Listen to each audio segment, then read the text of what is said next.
Rester avec nous pour la table ronde. Merci d'avoir autant partagé tes secrets commerciaux avec tout le monde, mais c'était vraiment le principe de la réunion. Donc pour continuer à partager, je vais appeler nos trois orateurs avec qui on va discuter sur ce sujet sur la table ronde. Alors, en tout premier, je vais demander à Denis Levasseur, expert en veille stratégique et aide à la décision, de nous rejoindre. Denis. Pascal Bernardon, qui remplace François Badenès, qui était sur le programme, puisque c'est son associé dans la société Human Connect. Donc Pascal mappé là-bas sur son iPad, d'après ce que j'ai vu. On va s'installer sur les tabourets. Et donc Pierre-Alain Cardona, comme Patrick nous l'a déjà dit, donc client Signos.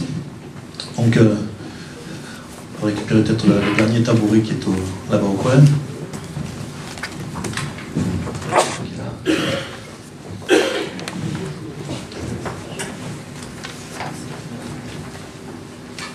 Bon, je vais commencer pendant qu'on organise sur l'ordinateur par Pierre-Alain. Si tu veux bien prendre un micro, puisque tu as été présenté comme client Signos, je vais te demander, c'est si bien que ça ou...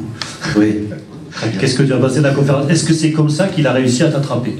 Oui, alors je tiens à faire une remarque en préalable. Certains ont été quand même particulièrement surpris que des termes comme évangéliser soient dans la bouche de Patrick. Il ne faut pas oublier que Patrick est à la tête d'une société franco-argentine. Et donc, c'est très marqué. Et que son petit rêve aujourd'hui, on en a discuté il n'y a pas longtemps, c'est de pouvoir le catéchisme en mapping. Voilà. Le catéchisme en mapping, d'accord. Il ne veut pas évangéliser, mais en même temps... En même temps, il avait déjà préparé la map blanche et la map noire pour l'élection du pape. D'accord. Et Denis, première réflexion par rapport à la conférence avant de passer vraiment à ta partie. Tout à fait intéressant. Un petit peu plus près, sinon ça a l'air simple. Tout à fait intéressant, et les questions que Patrick a posées, on se les est posées aussi, on continue de se les poser. Vous allez voir, moi je vais aborder les... J'enchaîne ou je passe? Vas-y alors, puisque t'as mappé. Ah oui, là il faut être un petit peu moins sous l'eau. Mais toi, reste peut-être plutôt vers la première chaise. Par ici. Ou que tu viennes là. Il y a un haut-parleur qui a décidé de nous embêter. Tant pis pour la photo.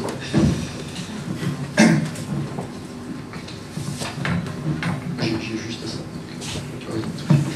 Oui, donc le parcours va être un petit peu différent, mais vous allez voir, enfin je vais faire de nombreux parallèles avec ce que Patrick a pu dire. Alors effectivement, bon, pour vous donner juste 2 petits points de repère, moi ça fait une douzaine d'années que je pratique le mind mapping, et ça fait 2 ans vraiment que je commercialise entre guillemets des formations sur le sujet. Alors le premier point, le mind mapping, où le voyez-vous? Si tant est que les entreprises ou le dirigeant est une représentation sur le sujet, mais vous allez voir le pourquoi de cette question-là. Et j'ai distingué, donc pour moi, qui vient aussi du monde des systèmes d'information, eh bien, une vue un petit peu fonctionnelle d'un système d'information serait un premier composant des systèmes de gestion, où on va prendre en charge des données plutôt de nature quantitative et plutôt objectivée, un système de décision, et puis un système de décodage, qui est tout à fait en haut. Le système de décodage, c'est finalement comment l'entreprise va se rendre perméable aux signaux qui l'entourent, comment elle va mettre en scène un petit peu ses perceptions, etc. Il est évident, alors il y a une hiérarchie 1, 2, 3, il est évident que ces systèmes sont au service les uns des autres. Il est évident que la demande, en tout cas celle que je peux percevoir, moi, des demandes en mind mapping, elles sont beaucoup sur, on va dire, l'aspect gestion, c'est-à-dire prendre en charge des données quantitatives. On n'est pas forcément dans la gestion de chiffres, mais en tout cas, par rapport à des problématiques de gestion et des utilisations qui sont mal couvertes, je reprends ce qui a été dit avant, par des outils. Ça va être pour produire des contenus ciblés, ça va être pour faire du reporting, etc. etc. Donc plutôt une demande orientée sur la gestion. Il faut dire qu'en France, on est quand même très porté sur les sciences de gestion. Il suffit de voir le volume des publications de recherche, beaucoup plus que sur les aspects décodage, signaux faibles ou système de décision. Voilà, donc je dirais que la première attention à porter, c'est évidemment d'entendre ces demandes qui se situent plutôt sur le terrain de la gestion et de la prise en charge des données, là où il y a absence d'outils, hein, notamment sur le management des idées, ou là où il y a carence d'outils, ou alors, je dirais, défaut entre deux outils, puisque le passage d'un outil à l'autre est toujours aussi problématique. Donc, effectivement, je dirais que lorsqu'on forme les personnes d'entreprise, l'objectif, c'est avant tout de traiter la demande sur la partie gestion, mais de les emmener, évidemment, un petit peu plus loin, puisqu'on est convaincu que le mind mapping a son mot à dire sur les systèmes de décision et sur le système de décodage. Hein, sans pour autant faire des préconisations extrêmement fortes, puisque chaque entreprise va y aller en fonction de son métier, de sa culture, etc. Mais le mind mapping peut avoir sa place à cet endroit-là. Donc, je voulais après vous présenter trois cas récents et qui sont chacun, à mon avis, intéressants par rapport finalement à la demande qui se manifeste, et puis là où finalement on peut emmener les gens, enfin si tant est qu'effectivement ils soient d'accord avec ça, mais en tout cas le contrat un petit peu qu'on peut passer avec eux. Donc, en numéro 1, alors un cabinet d'expertise comptable qui, là où les outils effectivement peut-être mal utilisés, ou en tout cas le besoin était mal couvert, pour produire des offres clients pertinentes. Il est intéressant de voir que ce cabinet comptable produisait ses offres clients avec l'application PowerPoint, ce qui au début m'avait un petit peu surpris. Mais en fait, ils en avaient un petit peu assez des lettres de mission façon Word, qui certes permettaient de mettre tout ce qu'il fallait dedans d'un point de vue contractuel, mais étaient un peu aride et en tout cas pas suffisamment peut-être signifiant pour le client. En tout cas, ça permettait juste de border cet aspect purement formel. Donc ils avaient des offres clients avec du PowerPoint et effectivement grand renfort de visuel, un peu de pédagogie, etc. dans l'offre, en tout cas dans les devis. Donc on a travaillé tout ça avec le mind mapping et puis finalement en creusant, donc à la fois avant la formation puisqu'on s'entretient avec les gens avant et puis après pendant la formation, l'objectif qui est un petit peu sous-jacent à tout ça, c'était d'adapter le modèle économique. C'est-à-dire ce sont des experts comptables qui veulent migrer sur la partie conseil et donc s'ouvrir sur des métiers qui sont un petit peu différents de leur ancrage d'origine. Donc il y avait la réponse à un besoin mal pris en charge par les autres outils avec ce que j'ai appelé une intention. C'est-à-dire que l'expert comptable avait quelque part cette intuition que le mind mapping pouvait lui servir bien au-delà de la réponse à cette problématique de gestion.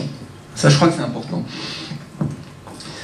2 minutes pour les 2 autres projets, parce qu'on a 6 minutes à chaque fois. Voilà, très bien. Alors, le bureau d'études, c'est un petit peu le même cas. Hein, une production d'offres clients et puis un taux de conversion qui était pas extraordinaire.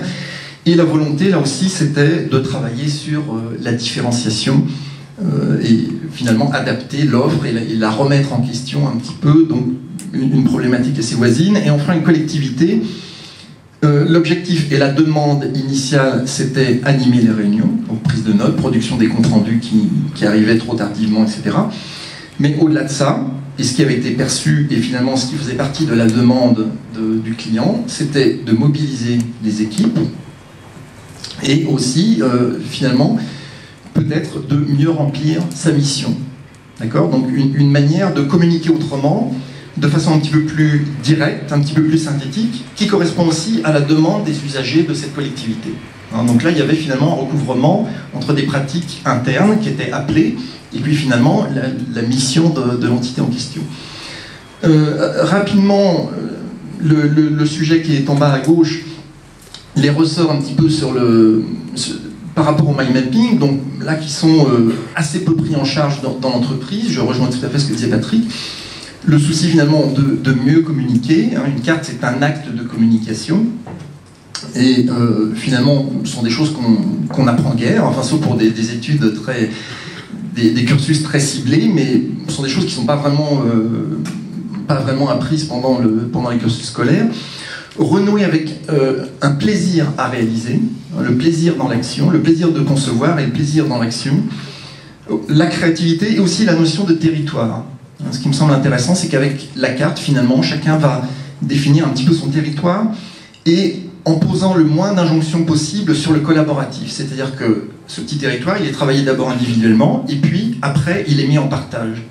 Mais à un temps que la personne va ressentir, et peut-être ses coéquipiers aussi, si on ne travaille pas sur un mode d'injonction en disant il faut tout partager tout de suite, et c'est comme ça qu'on va réussir à créer plus de valeur. On laisse la chose se développer, éventuellement individuellement, et on la partage à un moment donné où effectivement la maturité est tout à fait bonne.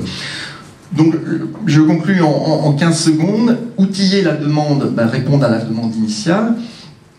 Conduire les demandes de niveau supérieur pour lesquelles, en général, il y a, en fermant un petit peu l'intuition que le mind mapping peut faire quelque chose, donc c'est de légitimer cette intuition-là et de la porter un petit peu plus loin. Et puis, aussi, effectivement, de tenter de faire monter un petit peu en puissance tout ça, et l'objectif, assez ambitieux, en tout cas tel que moi je le vois, peut-être tout à fait de concevoir le mind mapping comme une brique du système d'information, et je pense qu'il peut tout à fait y prétendre aujourd'hui dans les entreprises. C'est ce que j'appelle le mind mapping de bout en bout, c'est voilà, depuis l'acte individuel jusqu'au mind mapping brique du système d'information. D'accord, merci Denis. De toute façon, on reviendra sur les questions, je crois qu'on peut l'applaudir. On va revenir sur les questions après. Je vois déjà quelque chose de commun se dessiner, c'est qu'on parle du mind mapping, mais on parle surtout du client, déjà. Qu'est-ce qu'il va faire avec? Qu'est-ce qu'il va pouvoir en tirer? Donc, du coup, je vais demander au client de nous donner son avis. Pierre-Alain, déjà dans ta vision client et ton expérience de directeur de cabinet de mairie.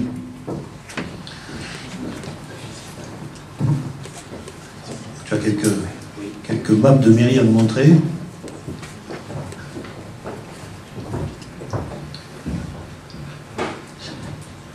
Alors déjà, voilà, ça c'est le pan de mon intervention, et je vais vous donner aussi quelques exemples concrets des cartes que j'ai élaborées. Vous présenter d'abord Pierre-Alain Carnoët, directeur de cabinet de la ville de Vitrolles pendant 3 ans, jusqu'en décembre dernier.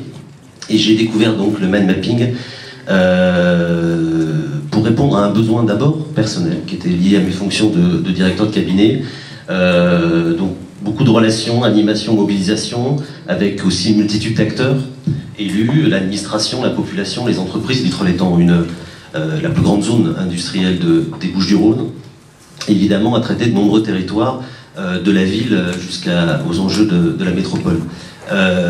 Dans un quotidien de directeur de cabinet, du début à la fin, on doit traiter peut-être 20, 30, 40 décisions, et avec une multitude d'acteurs et de contextes difficiles. Et j'avais besoin, en même temps, dans cette difficulté-là, d'avoir cette vision, ce recul. Et l'outil cartographique m'a énormément aidé. J'ai découvert par un ami il y a quelques années, et quand j'ai eu ce besoin-là et que je me suis dit, tiens, où ça en est, j'ai vu les logiciels. Et je pense que l'évolution des logiciels a permis de développer ça, et j'ai rencontré donc Signos. Et c'est comme ça qu'après avoir été formé par Patrick, j'ai pu mettre en œuvre dans mon quotidien, pour moi, efficacité personnelle, mais aussi dans le champ collaboratif avec mon équipe et avec les élus. Et j'ai même expérimenté au service des habitants. La mobilisation des élus, c'est d'abord le maire. On est évidemment directeur de cabinet au service d'un homme, du maire, et c'est notamment de gérer l'ensemble de mes rendez-vous avec le maire sur une carte. Alors je vais retrouver ça. Et pendant que tu cherches ta map, c'est toi qui as amené le mind mapping au maire, ou il était déjà sensible à ça ou pas du tout? Alors, je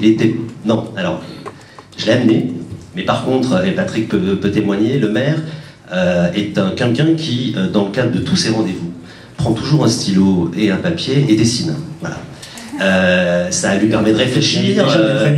Et il a intuitivement, on va dire, et quand il a été formé, parce qu'il a été formé à mes côtés, et avec les membres du cabinet, il a été assez impressionnant dans notamment le mapping à la main, parce que ça commence toujours par là. Comment il arrive, et alors pour le coup avec des images, pas avec des mots, mais avec des images, et c'est encore plus fort. Et donc, oui, alors malheureusement, après, il n'a pas complètement plongé dans son quotidien avec le mapping, mais il le pratique encore. Et, parce qu'un maire, c'est aussi beaucoup de représentation. Par contre, il a pratiqué à mes côtés sur la gestion de réunions, par exemple, pour vous donner un exemple, voilà, je ne vais pas vous dévoiler le contenu, mais voilà comment, sur une carte comme ça, il y avait d'un côté toute l'administration et le planning stratégique, la relation avec les élus, le sujet pour le prochain bureau municipal, les embauches qui passent aussi par la décision du maire, et là c'est le suivi des grands dossiers des directions. Et comment cette carte-là était vivante après chaque rendez-vous, évidemment, ça me permettait d'avoir un vrai suivi. Voilà, donc il y avait quelque chose qu'on a expérimenté là aussi de façon vraiment très très intéressante, c'est notamment l'expression.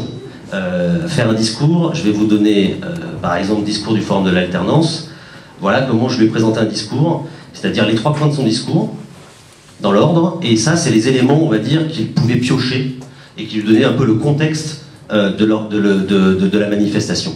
On l'a d'abord construit ensemble, c'est-à-dire qu'évidemment je lui ai demandé de quoi il voulait parler, ensuite je l'ai enrichi, et ensuite il avait ça sur format A4 devant ses yeux, et ça lui permet d'avoir la liberté d'expression et en même temps de suivre évidemment le sujet. Donc beaucoup de discours, à part les discours, je dirais, classiques, type 11 novembre, où là je lui ai rédigé des phrases, parce que voilà, et puis bon, les discours importants, on va dire, notamment les vœux, tout ça, c'était pas en mapping. Mais ce que tu veux nous dire là, c'est qu'il allait faire son discours avec la map. Il ne sortait pas après en vrai discours. Ah non, non. Il utilise ça quand on connaît le sujet. Voilà, quand on connaît le sujet, il avait une aisance. Il avait une aisance à l'oral, et quand il connaît bien le sujet, il avait besoin juste d'une carte pour lui resituer. C'est tout. Et donc après, il parlait, et ça lui permettait de caler le temps et de caler évidemment aucun oubli. Je pense que ça pourrait être un très bon exemple à colporter dans toutes les entreprises qui bouffent du PowerPoint à longueur de temps. Ah, complètement. Complètement. Et voilà. Alors après, il y a donc ça c'est l'accompagnement de l'élu. Après il y avait l'accompagnement du maire. Après il y avait par exemple sur les élus. Je vais vous dévoiler quelque chose qui va... On fait signer à tout le monde une clause de confidentialité, bien sûr. Voilà comment on a construit une stratégie pour les municipales en 2014 avec le maire, les élus. Et ça a été une carte qui a là aussi été co-construite, c'est-à-dire que à chaque rendez-vous avec les élus, on a alimenté. Donc on a d'abord ciblé, alors c'est une véritable carte où il y a évidemment les enjeux politiques, les plus importants de la ville de Vitrolles. Il y a, je ne rentre pas dans le contenu, il y a les ressources dont on a besoin. Les ressources pour faire une campagne, voilà, le cabinet, les services, les relais dans les quartiers, les appareils politiques, les réseaux de Vitrolles. Les risques dans une campagne, voilà, composition de la liste, risque social, risque majeur. Alors risque majeur, pourquoi? Parce qu'il se trouve qu'on est quand même pas loin d'une zone pétrolière, tout ça, et chimique. Et l'épisode neigeux nous avait beaucoup marqué à Vitrolles il y a quelques années aussi. Il n'y en a pas beaucoup de neige à Marseille, mais quand il y en a, et si ça arrive en février 2014, il vaut mieux être quand même un minimum réactif. Et puis évidemment, le suivi stratégique, c'est-à-dire l'outil qui nous permet jusqu'en 2014 de suivre alors les manifestations, les chantiers, on est une ville en chantier, j'en parlerai tout à l'heure, les inaugurations et l'outil notamment avec Mind Manager et on peut travailler sur le diagramme de Gantt. Donc c'est un véritable outil, voilà. Et ça a été co-construit là aussi avec les élus et avec celles et ceux qui vont faire et mener la campagne pour 2014.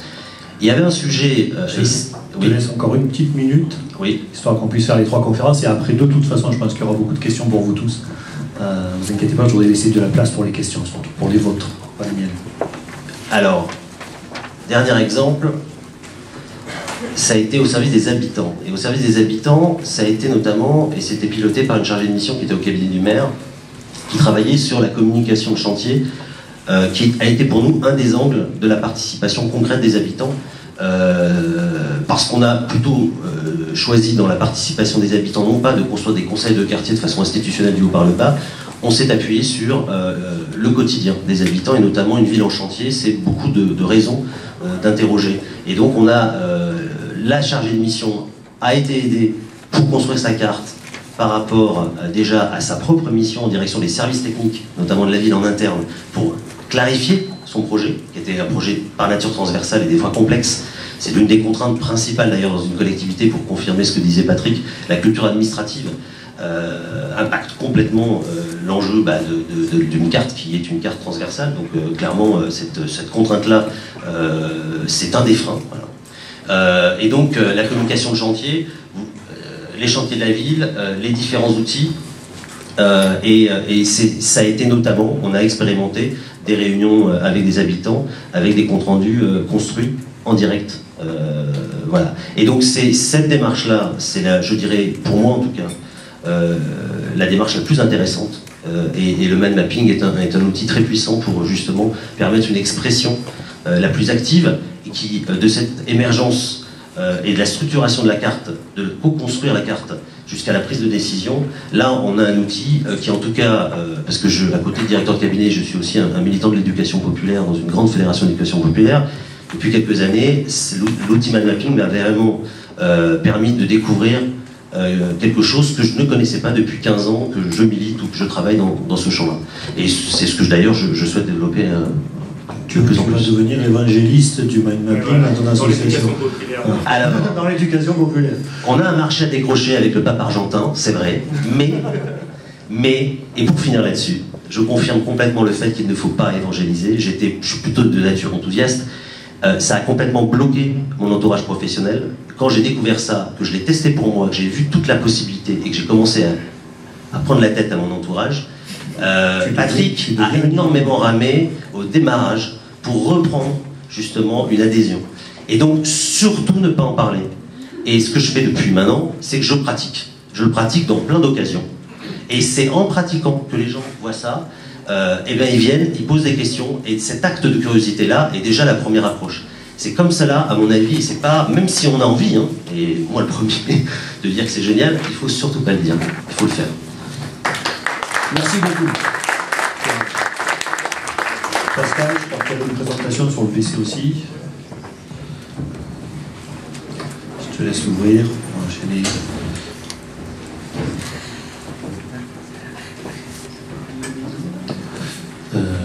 Je sais plus où est-ce que... Ah, là, tu dois être sur la clé USB. C'est sur le bureau.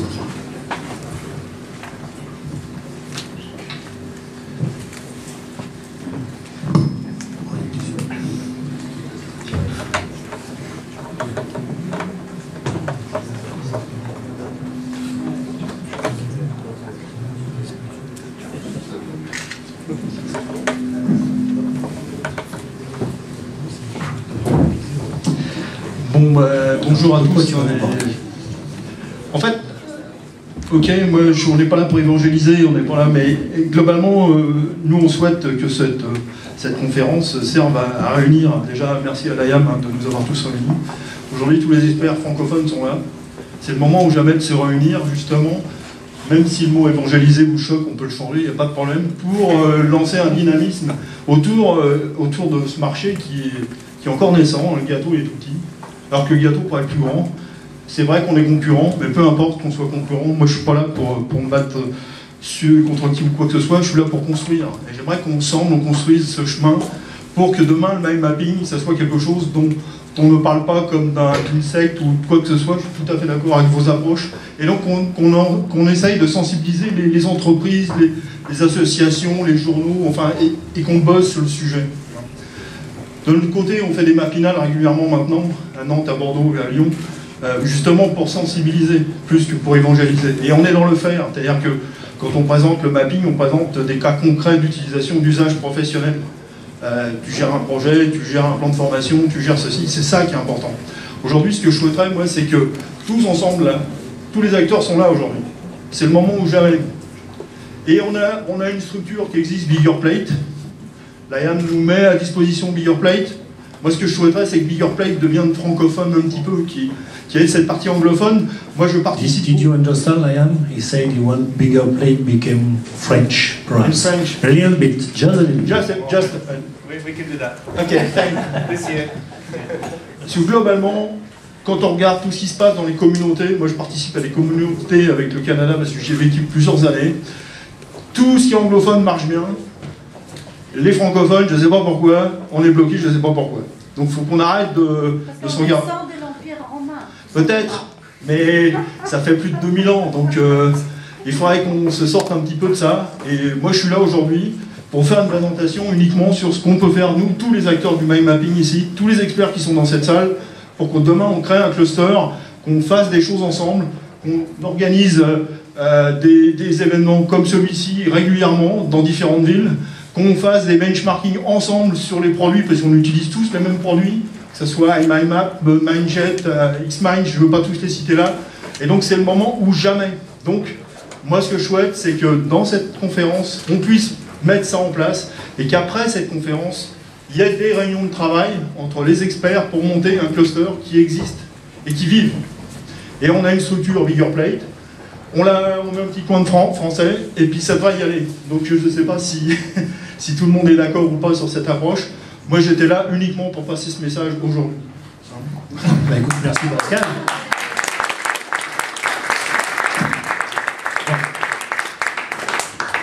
Pour répondre à la place de l'IAM sur la partie française de BiggerPlate, parce qu'on en a un petit peu parlé, c'est dans les tuyaux, mais comme il a dit au début, c'est une petite start-up, donc c'est beaucoup de boulot. Par contre, je pense qu'on peut l'aider. Bon, Patrick, je vais te demander à toi maintenant une petite réaction sur les gens qui ont réagi sur ta conférence, et puis après on passera à une partie d'échange. Bah, je pense que vous avez eu un croisement de regards finalement, où moi j'ai choisi un angle véritablement business, parce que je trouvais ça intéressant aujourd'hui. C'est peut-être la première fois que je porte un angle aussi business sur ma pratique, parce que j'aurais peut-être aussi, j'aurais pu prendre l'angle qu'a pris Denis, plus ingénieur commercial, comment je bosse avec eux, qu'est-ce que j'entends, et comment je les fais progresser entre la demande, l'intention. Ça c'est très intéressant, mais là on voit toute la stratégie commerciale de l'ingénieur, du pédagogue. Quand vous avez vu les cartes de Pierre-Alain, vous avez vu qu'à un moment donné, il n'y a pas des belles cartes, en noir et blanc, ça suffit. Donc on tient compte énormément de la maturité du public qui est en face de nous. Si simplement faire des branches et des sous-branches et se limiter à une structure arborescente est significative pour les collaborateurs de Pierre-Alain, d'ailleurs c'était le cas, c'était pas la peine pour eux d'aller les mettre dans les fondamentaux avec des images et tout, d'ailleurs à la main ils avaient du mal. Voilà. Et puis après on a vu les cartes de présentation comme la stratégie où tu as commencé à mettre quelque chose d'un petit peu plus design. Je veux dire, attention, le mind mapping c'est pas toutes les cartes qu'on voit autour, ça ce n'est que le résultat, la valeur même du mind mapping elle est sur le chemin, elle n'est pas dans le résultat. Qu'est-ce que je pourrais dire d'autre de tout ce que j'ai vu, ça me semble très complémentaire plutôt. Moi, dans la stratégie de vente, il y a un truc qui me plaît bien en ce moment. Il est passé où, Didier? Il est là, Didier Cousin. C'est grâce à Didier et son organisme AFTLV que nous sommes entrés chez Disney, parce qu'il se bat partout en France pour faire entrer le mind mapping au DIF. Eh oui. Je sais pas, on peut lui donner la parole, parce qu'effectivement, vendre du mind mapping avec une stratégie DIF, si tu n'auras peut-être que 45 secondes, mais forcément, c'est pas la même chose, parce qu'effectivement, on est. En quoi c'est rentable pour moi? Finalement, le mot rentable, il est un peu provocateur. À partir du moment où on fait du business, il n'est pas provocateur, il est nécessaire. Et en quoi c'est rentable pour l'organisation? Effectivement, les stratégies DIF, c'est j'apprends pour moi et j'apprends pour l'organisation. Quel est le comportement de l'employeur et de l'employé? Voilà, bonjour à tous. Donc j'en parle 2 minutes, c'était pas prévu. Simplement, nous essayons de vendre le DIF à des grandes entreprises pour leurs salariés, en disant que le DIF, donc vous connaissez peut-être, le droit individuel à la formation, chacun y a droit, chaque salarié a droit en France, personne ne l'utilise jusqu'à présent, presque. Et on essaye d'acclimater le DIF aux grandes entreprises en disant vos salariés vont y trouver leur compte, les personnes vont y trouver leur compte, aussi bien pour leur vie sociale, familiale, que pour leur vie professionnelle. Et ça, quel que soit le niveau, que ce soit des gens qui sont des cadres, qui sont des administratifs, qui sont des managers, mais également des salariés, puisque nous, c'est notre cheval de bataille, des salariés peu qualifiés, puisque c'est une façon d'apprendre aussi, de retenir et de garder en mémoire. Et ça peut servir aussi, on le voit avec des salariés, donc chez eux, par exemple pour leurs enfants, pour l'aide aux devoirs, par rapport à des choses comme cela. Et je pense que c'est un levier aussi pour essayer d'évangéliser, parce que c'est aussi nous, notre souhait. De toute façon, il y a beaucoup de choses. On y revient. Voilà, il y a beaucoup à évangéliser en France, hein, parce que la formation, ça ne plaît pas à tout le monde. Et en tout cas, ça plaît à tout le monde, mais personne n'en fait. On en parle beaucoup et on en fait très peu. Voilà ce que je voulais vous dire sur le DIF et la formation. Écoute, merci beaucoup. C'était une intervention intéressante. Tous ces autres arguments là, hein, vous voyez, effectivement, c'est une autre manière. Le besoin perso, ça marche également bien. Voilà. Alors attention, on n'attaque pas trop l'entreprise comme ça, mais en DIF, ça marche bien. Écoute, puisque tu as commencé une interaction avec la salle, on va éviter la classique session de questions-réponses où il faut que le premier se jette à poser une question. On va pratiquer quelque chose qui est plus collaboratif. On va vous laisser 10 minutes de speed thinking, de brainstorming entre vous. Vous allez vous connecter avec les gens qui sont à côté de vous, derrière. Vous avez le droit de bouger, hein, ça fera un peu prise d'air aussi. C'est super bon pour nos cerveaux. Pour que vous puissiez discuter sur ce que vous venez d'entendre, on prend 10 minutes et après on a 20 minutes de séance de questions-réponses par rapport à ce que vous aurez mûri entre vous avec nos orateurs qui resteront à votre disposition. Donc c'est parti pour retour dans 10 minutes.